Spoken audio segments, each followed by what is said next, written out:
paracha de Noach, qui est la paracha de ce Shabbat, fait apparaître deux événements dramatiques dans l'histoire de l'humanité. La première histoire est l'histoire du déluge, l'histoire du Maboul. De nombreuses civilisations ont gardé la trace de cette catastrophe qui s'est abattue sur le monde et qui est la plus connue. À propos de ce qui est arrivé, la Torah donne les raisons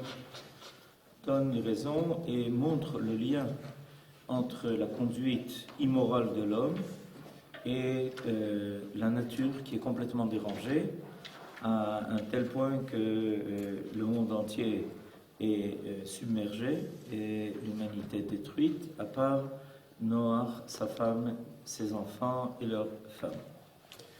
Le deuxième événement dramatique qui est relaté dans la paracha de Noach apparaît vers la fin de la paracha. C'est l'histoire de la tour de Babel et qui est considérée aussi comme un carrefour dans l'histoire de l'humanité, avec ce que l'on sait, la dispersion des hommes dans le monde, les langages qui ne sont plus compréhensibles les uns vis-à-vis des autres.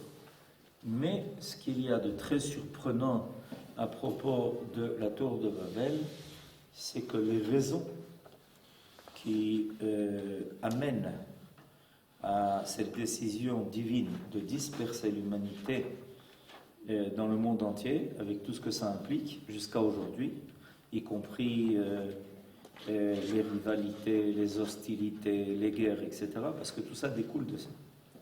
Du fait que les hommes ne sont plus capables d'avoir une communication qui leur permet une compréhension. C'est pas seulement une histoire de traduire, ça va beaucoup plus loin que ça, parce qu'il faut traduire non seulement la langue, mais il faut traduire la civilisation, il faut traduire les intentions, il faut traduire les buts, etc. Et jusqu'à aujourd'hui, l'humanité n'est peut-être pas consciente de ça, mais elle vit le drame de l'histoire de la tour de Babel. Par contre, ce qui est tout à fait surprenant au niveau du récit de la Bible, c'est que la Torah ne dit pas explicitement quelle a été la faute qui a amené l'humanité à une telle situation.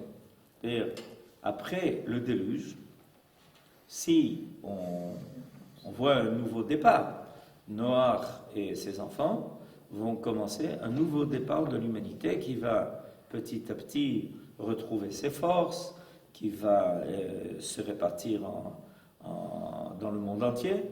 Et puis voilà que tout d'un coup on nous dit que les hommes décident de construire une tour, qu'ils la construisent avec beaucoup de dynamisme. Et puis voilà que Dieu décide d'eux. Mais les fautes ne sont pas explicites. Et ça, c'est quelque chose de surprenant. Parce que finalement, comment comprendre ce qui est arrivé avec les implications historiques que je viens de rappeler, sans pour autant dire explicitement quelle a été les fautes de cette génération. Alors, oui. Il y a déjà au départ Ham qui a un mauvais comportement vis-à-vis de son père. Oui, déjà. Ham a un mauvais comportement vis-à-vis de son père. Il va y avoir une malédiction de Noach envers Ham et sa descendance. Mais là, ça concerne l'ensemble de l'humanité. Et ça explique que dans le monde, il y a une graine qui n'est pas bonne. On est d'accord. Mais quand on nous parle de ce qui s'est passé à la tour de Babel, on nous parle de quelque chose de global, on nous parle de quelque chose de général. On nous parle d'une humanité qui perd sa cohésion. C'est de ça qu'on nous parle. Et avec une intervention divine qui est explicite dans le texte biblique. Et malgré cela, il ne nous est pas dit clairement quelle a été la faute de se retrouver pour construire une tour. Quel est le problème? On se retrouve pour construire une tour. Bon. Si on a envie de construire un gratte-ciel, ça peut servir. On peut mettre beaucoup d'appartements et beaucoup de bureaux.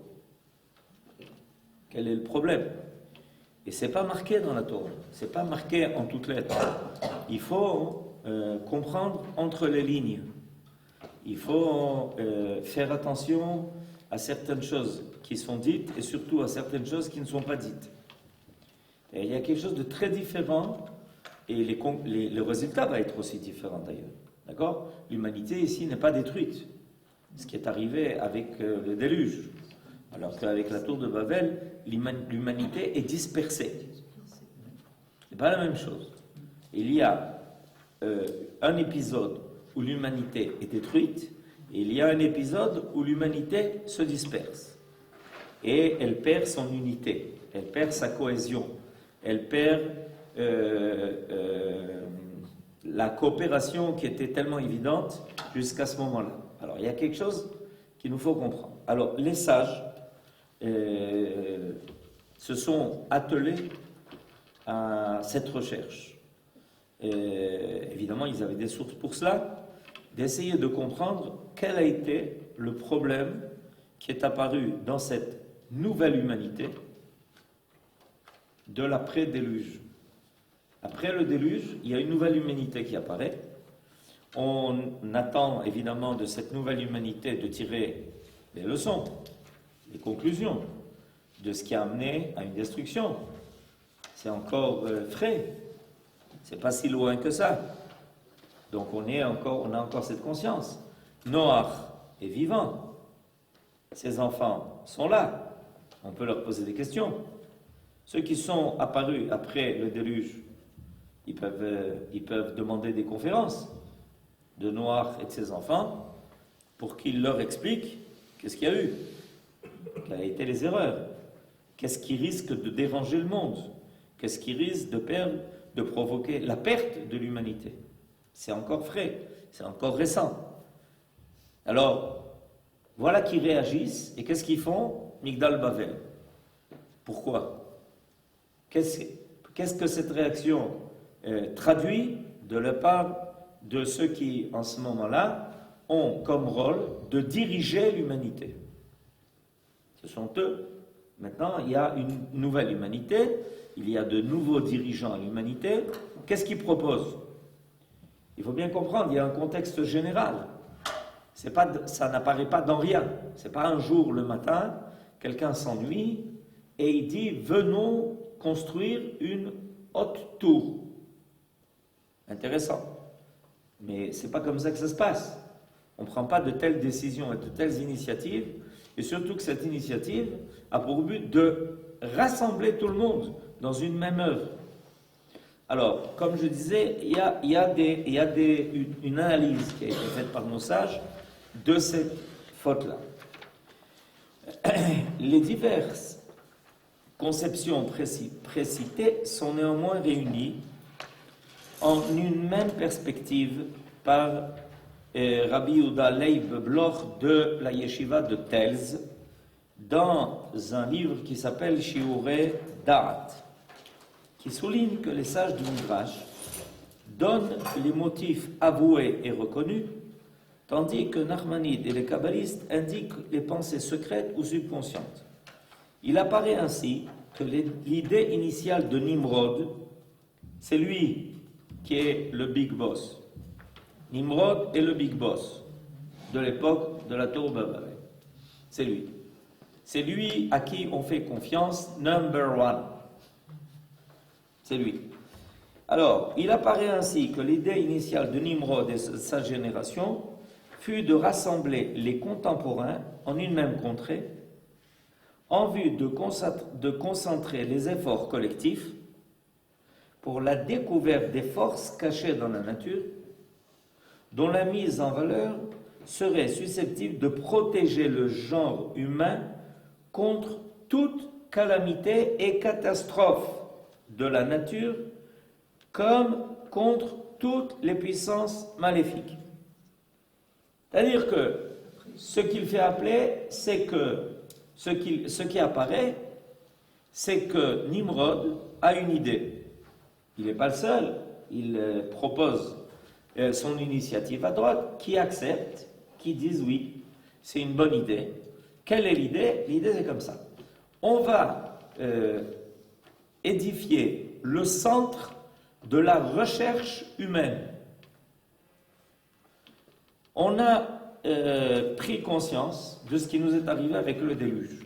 D'accord? Le déluge, les forces de la nature se sont déchaînées, il y a des forces évidentes et des forces cachées. Notre rôle va être maintenant de faire asseoir des chercheurs qui vont se mettre à l'œuvre et essayer de trouver tout ce qui peut être à la disposition de l'homme pour contrer tout ce qui le menace. C'est-à-dire que l'idée de Nimrod et du conseil des sages de sa génération, c'est de dire, nous, on n'acceptera pas que ça revienne, cette histoire-là. Que l'homme soit mis de côté. En d'autres termes, je vais un peu plus loin pour continuer l'idée, on n'accepte pas que quelqu'un d'autre que l'homme puisse prendre des décisions sur le monde que nous. Parce que nous, les hommes, avons reçu le monde à notre disposition. On est là, c'est notre terrain, c'est notre domaine. On n'accepte pas que soit la nature, soit celui qui domine la nature, puisse venir nous dicter ce qu'il veut, ce qu'il désire, ou ce que la nature veut, et que ça nous empêche, à nous, de vivre selon notre bonne volonté.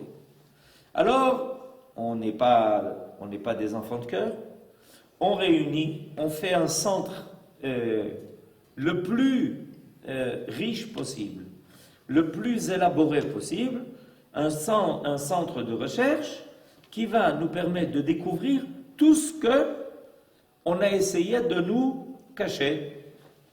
Et ce centre-là s'appelle Migdal Bavel. Maintenant, il faut bien comprendre, le mot Migdal, alors pour les gens qui étudient l'ivrite, c'est intéressant, vient du mot quoi? Gadol. Le mot Migdal vient du mot Gadol. On a décidé d'être Gdolim. On nous laissera pas petits comme ça. Et le Migdal, en fait, c'est ce centre-là. C'est le centre où tous les hommes se réunissent et commencent une étude acharnée pour découvrir tous les secrets de la nature, tous les secrets du monde. Les hommes pensèrent que l'organisation collectiviste servirait également de bouclier contre la misère sociale et la guerre.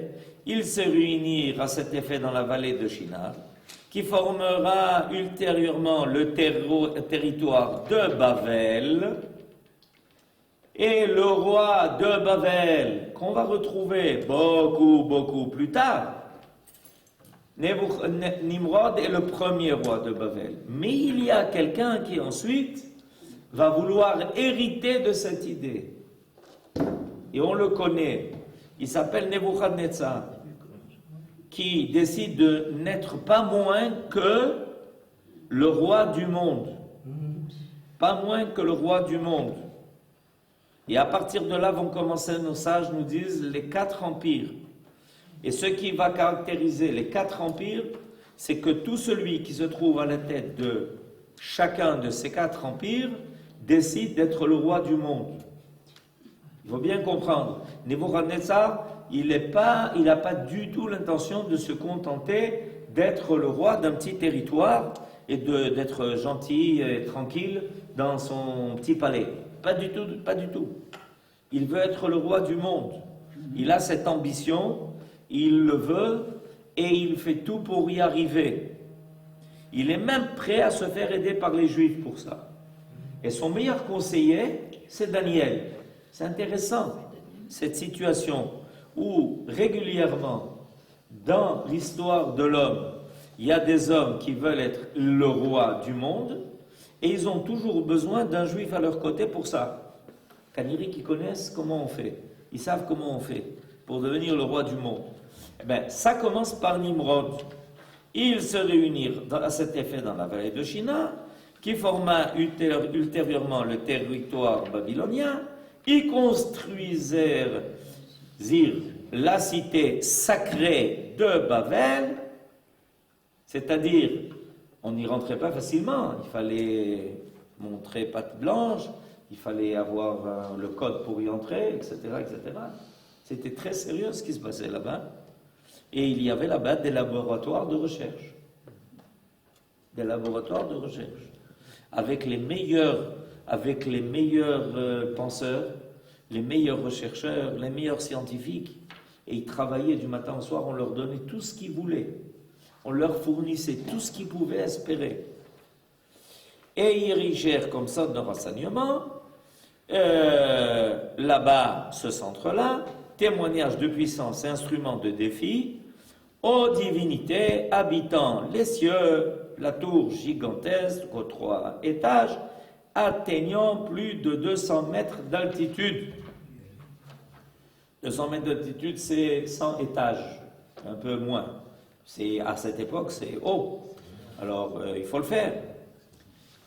Mais cette entreprise ne représente pas en elle-même une action coupable, quand bien même l'exploitation des forces de la nature, nouvellement découvertes, pourrait effectivement aboutir au résultat que rien de ce qu'ils projettent de faire ne leur soit refusé. Ce qui toutefois constitua l'hérésie fut l'arrière-pensée de la révolte contre Dieu. C'est-à-dire que dans un premier temps, non, on comprend, bien sûr, nous on s'occupe que de la nature. Mais une fois qu'on est sûr qu'on maîtrise toutes les lois de la nature, il y a quelqu'un qui vient être le trouble fait, qui dit, mais attendez, vous avez compris les lois de la nature, vous savez vous servir des lois de la nature, mais il y a quelqu'un qui a liberté. La liberté de quoi? De ne pas forcément suivre les lois de la nature. Ah, c'est embêtant ça. Parce que nous, on était sûrs qu'on était zéro, on avait couvert tous les cas de figure. On a prévu un dossier pour chaque cas. Et puis quelqu'un vient nous dire, mais il y a Dieu, il y a celui qui a créé le monde, il y a celui qui tout d'un coup a ouvert toutes les vannes pendant le déluge, etc., etc. Alors Nimrod a dit, attends, il ne va pas nous faire peur, celui-là. Non, mais vous pensez quoi? Pas de problème. L'union, ces hommes pensèrent, en effet, que la possession des secrets de la nature les rendrait indépendants de la providence divine. C'est ce qu'ils pensaient. Zéro. Pourquoi? Parce que et ils étaient persuadés que Dieu lui-même était dépendant des forces qu'il avait créées. Il y a une idée qui est une idée hérétique sournoise. Il y a une idée hérétique dévoilée. C'est les gens qu'on appelle les athées. Voilà, c'est les athées, c'est une hérésie déclarée. Je ne crois pas en Dieu. On a juste une question à leur poser. Comment vous ne croyez pas en quelque chose qui n'existe pas? Et pourquoi vous parlez de Dieu puisqu'il n'existe pas? C'est un problème. Ils doivent résoudre le problème. Jusqu'à aujourd'hui, ce n'est pas évident qu'ils ont réussi à résoudre le problème. On refuse de croire en Dieu. D'accord? Mais d'où vous savez qu'il y a Dieu? Qui est-ce qui vous a laissé penser qu'il y avait Dieu? S'il n'y a rien, il n'y a rien. Imaginez-vous quelqu'un qui se lève le matin et qui dit « Sachez une chose, c'est que je ne crois pas que rien n'existe. » Pardon? Ça va? Tout va bien? Tu n'as pas un peu de fièvre? On peut t'aider, éventuellement. Ça veut dire que tu ne crois pas que rien n'existe? Non. Alors, si tu dis que Dieu sait rien, que Dieu nous préserve, si tu dis que Dieu sait rien, alors pourquoi est-ce que tu as besoin de déclarer que tu ne crois pas en rien? Ça ne veut rien dire. D'où tu as cette idée? D'où ça t'est venu? Parce qu'il y a des hommes qui ont fait surgir cette idée. Mais il y a beaucoup d'hommes qui font surgir beaucoup d'idées. Ça te dérange? Imagine-toi que quelqu'un te dit, ce que vous appelez le soleil, c'est la lune, ce que tu appelles la lune, c'est le soleil. Bon, écoute, ne nous fatigue pas. Mais ça l'est. Alors donc, il y a une hérésie qui est déclarée. Je suis athée. Ok, tu recevras un certificat d'athée. Je ne crois pas en votre Dieu. Ne crois pas en votre Dieu, ça c'est autre chose. Il est des cas où on est d'accord avec ça. Il est des cas où on est d'accord. Quand quelqu'un vient dire « je ne crois pas au Dieu d'un tel », moi je dis « moi non plus ». D'ailleurs, on est d'accord. À ce niveau-là, on peut commencer. On est sur la même base. À partir de là, on est sur la même base. À ce niveau-là, on est d'accord. C'est pas la même chose. Un vrai athée déclare « je ne crois pas en Dieu ». L'idée de Dieu, je ne crois qu'en ce que je vois. Ok. Mais il y a une hérésie qui est sournoise. L'hérésie sournoise, c'est la chose suivante. C'est vrai, il y a une force suprême qui s'appelle Dieu, mais il a créé le monde. Et en créant le monde, il a installé des lois, et tout le monde est tenu de ces lois, y compris Dieu. Ah, ça nous donne une porte de secours. Pourquoi ça nous donne une porte de secours? Parce que si lui est tenu aussi par ses lois, il me suffit d'apprendre ces lois, de m'en servir selon ma bonne volonté, et donc, puisque lui est tenu de ces lois et que moi je sais les maîtriser, donc je maîtrise l'intervention divine dans le monde, qui ne semblerait intervenir que par les lois de la nature. Tout ça, c'était la pensée qui s'est installée jusqu'à Nimrod, avec Nimrod. Celui qui est venu faire beaucoup de balagan dans tout ça, c'est Abraham Avinu. Parce qu'Abraham il a dit, écoutez, je vais vous dire quelque chose d'intéressant, c'est que, à part les lois que Dieu a créées, il a créé d'autres lois. On ne les connaît pas. C'est quoi d'autres lois? Il n'y a que les lois de la nature. Non, il y a d'autres lois. C'est quoi les autres lois? C'est la loi de la liberté. C'est quoi cette histoire de la loi de la liberté? C'est que Dieu est libre et il n'est pas tenu par ses lois. Et il y a des lois qu'on appelle les lois des miracles. Les lois des miracles. C'est-à-dire que Dieu peut faire autre chose que les lois de la nature. Ah, d'où tu as inventé ça? Et je vais vous le prouver. Et c'est comme ça que commence l'histoire d'Abraham. Dans sa lutte au niveau de la vraie pensée de Dieu, quand Nimrod lui dit, écoute, on va vérifier avec toi mon petit, on va te jeter dans une fournaise ardente et on va voir qui va être capable de te sauver. Parce qu'il y a les lois de la nature. Et le feu, il brûle. Il paraît que ça brûle, le feu. Alors, quand Abraham est sorti sain et sauf de la fournaise ardente, ça a été pour Nimrod une catastrophe. Parce que Abraham a révélé qu'il y avait un autre standard, qu'il y avait autre chose dans le monde, un autre statut. Et toute l'histoire d'Israël va être de prouver qu'à part les lois de la nature, il y a d'autres lois qui peuvent apparaître dans le monde, qui sont essentiellement dictées par la morale de l'homme et sa spiritualité, et qui font apparaître un cadre qui était ignoré. Tout à fait. Alors, la grande révélation de ça, au niveau individuel, ça a été par Abraham Avinu, mais ça, c'était encore local. Et quand Abraham va quitter la Babylonie, Ur Kasdim, Nimrod va pouvoir continuer sa théorie. Il y avait des gens qui commençaient déjà à douter, parce qu'ils ont dit, c'est un problème, et tu sais, ça n'a pas marché avec Abraham. S'il y a des cas, l'exception fait la règle. Est-ce que vous connaissez ça? L'exception fait la règle. Il y a une exception, mais elle fait la règle. Mais le grand problème, évidemment, qui est apparu, c'est la sortie d'Égypte. C'est pour ça que la sortie d'Égypte, c'est une révolution. Quand le pharaon voit que toutes les lois de la nature sont remises en question, et ça c'est aux yeux du monde entier, qu'on traverse la mer Rouge, la mer Rouge, qu'on a du pain qui nous tombe du ciel et de l'eau qui nous sort d'un rocher, là, tout est remis en question. Et ça, c'est Am Israël qui introduit dans l'histoire de l'homme l'idée qu'il y a d'autres lois. Les lois des miracles. C'est le grand enseignement que le Maharal de Prague donne en introduction au livre de Gvurot Hashem. En fait, il nous explique que c'est ça l'histoire de la sortie d'Égypte. L'histoire de la sortie d'Égypte, c'est faire apparaître dans le monde une nouvelle trame de lois, qui sont des lois, qui sont des miracles. Les miracles, c'est des lois, mais c'est une autre catégorie de lois. Ce n'est pas les lois qu'on étudie dans les laboratoires de l'homme. C'est des lois que l'on étudie dans les laboratoires de Dieu.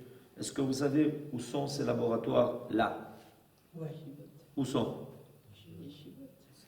Voilà, dans les yeshivot, dans les Bate Midrashot, dans les Beit Knesset. C'est les laboratoires de la Kadosh Baruch Hu. Là-bas, on parle d'autre chose. Là-bas, on parle d'autres lois. On explique que tout dépend de la providence, etc. Alors, évidemment, ce que Nimrod essaye de faire, c'est en fait sournoisement. C'est ça ne s'arrête pas là. Et l'union de toutes les races et de toutes les classes de la société devait leur procurer la liberté vis-à-vis de la divinité omnipotente. Et c'était là le but final qu'ils visaient à travers leurs différents objectifs. Le texte biblique rapporte uniquement le motif manifeste et connu. Construisons-nous une ville et une tour, montant jusqu'au ciel. Pourquoi jusqu'au ciel? Parce qu'on veut combattre Hachem. On veut faire concurrence au ciel.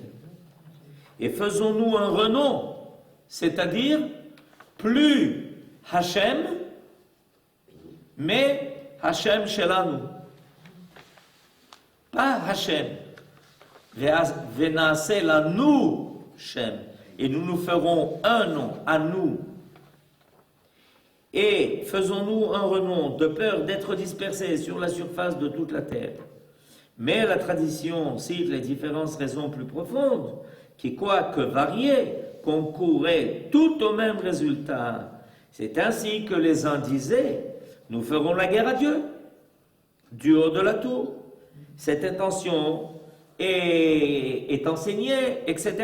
C'est-à-dire, au départ, quand les hommes commencent, ils ne commencent pas l'aventure en déclarant ouvertement. On ne déclare pas ouvertement. On commence petit à petit. Et nos sages nous disent que ça, c'est intimement lié au déluge. Parce que après la catastrophe du déluge, et quand la nouvelle humanité apparaît, alors ce qui s'est passé, c'est que les hommes se sont réunis en haute instance pour dire, eh bien nous, ça ne nous arrivera pas. Eux, ils se sont laissés faire. Mais nous, on ne se laissera pas faire. Nous, on saura comment parer, pallier à tout ce qui risque de nous menacer. On ne permettra pas à celui qui se sent le plus fort de jouer avec notre avenir. Nous allons prendre, c'est une phrase que je me rappelle comme maintenant, nous allons prendre notre avenir en main. Vous connaissez cette phrase clé? Quand quelqu'un dit ça, je vais prendre mon avenir en main. Ton avenir, comment tu peux le prendre en main? Il n'est pas encore arrivé. Je prends mon avenir en main. Et quand quelqu'un vous dit ça, il vous dit ça avec beaucoup de... Très comme ça. Je prends mon avenir en main. Mais comment tu peux le prendre en main? Il n'est pas là. Il n'y a qu'un qui peut prendre ton avenir en main. C'est celui qui est le maître de l'avenir. C'est pas toi. Parce que toi, tu peux essayer de commencer à avoir beaucoup d'imagination, beaucoup d'idées, beaucoup de pensées, etc. Mais ton avenir, c'est pas toi, c'est lui. Ce que tu peux faire, c'est projeter. C'est ce que tu peux faire, c'est construire le présent pour que l'avenir puisse découler du présent. Si tu décides que ton présent a une valeur et que tu fais tout ce que tu dois faire au présent et endosser la responsabilité du présent, Hachem Melech. Vous savez comment on commence? On ne commence pas Hachem Malach, ni Hachem Yimloch. On commence par Hachem Melech. C'est pas chronologique. Quand on dit cette phrase de Kabbalat Ol Malchut Shamayim, tous les matins, Hachem Melech, Hachem Malach, Hachem Yimloch. Mais on commence par Hachem Melech. Et quoi? On ne sait pas ce que c'est le passé, présent, futur. On commence par le présent. Ben vadaï. Tu n'as en main que le présent. Donc, sois occupé et préoccupé et fais tous les efforts au présent. C'est ce qui te permettra d'abord de faire tchouva sur le passé, Hashem Elech, Hashem Alach, et aussi de mettre en place ce qui assurera l'avenir.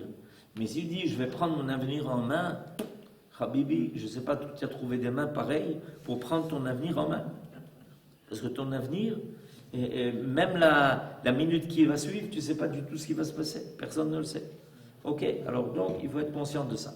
Et ça, donc, il s'avère que la grande faute de cette génération-là, elle n'est pas marquée en toutes lettres dans la Torah. Vous savez pourquoi? Parce qu'elle était cachée en l'homme. Et oui, elle était cachée en l'homme. Quand les fautes sont évidentes et dévoilées, alors la Torah en parle en dévoilé. Mais quand la faute est cachée, alors la Torah joue le même jeu. Elle ne le dit pas en clair. Il faut que tu comprennes à partir de leur démarche quelle était leur faute. Et quelle était leur faute? L'orgueil. Vous avez déjà entendu parler peut-être de ça? L'orgueil. De penser qu'ils pourraient contrer toutes les idées, pensées, projets, décisions divines en maîtrisant les lois de la nature. Alors Akadosh Baruch Hu, il a fait quelque chose de très simple. Il a introduit dans le monde l'incohérence. Et à partir du moment où il y a une incohérence, alors ce que l'homme espérait faire, c'est impossible. Tu es sûr que A va amener B, qui va amener C, qui va amener D. Tout celui qui a étudié te dira A amène des fois B et des fois pas B. Et pourquoi? On ne sait pas. On ne sait pas, mais c'est comme ça que ça marche. On ne peut pas te dire, mais c'est comme ça que ça marche. Et plus on progresse dans la connaissance du monde, et on nous dit, mais il y a un facteur qu'il faut introduire dans cette affaire. Ah oui? Et c'est pour ça que les hommes ont développé une science qui paraît tout à fait bizarre. La probabilité. Moi, je me rappelle que la première fois qu'on nous avait parlé de ça au lycée, je me dis, mais je ne comprends pas, il y a quelque chose qui n'est pas probable. Je comprends pas, c'est quoi la probabilité? Soit ça marche, soit ça ne marche pas. Il y a une probabilité que.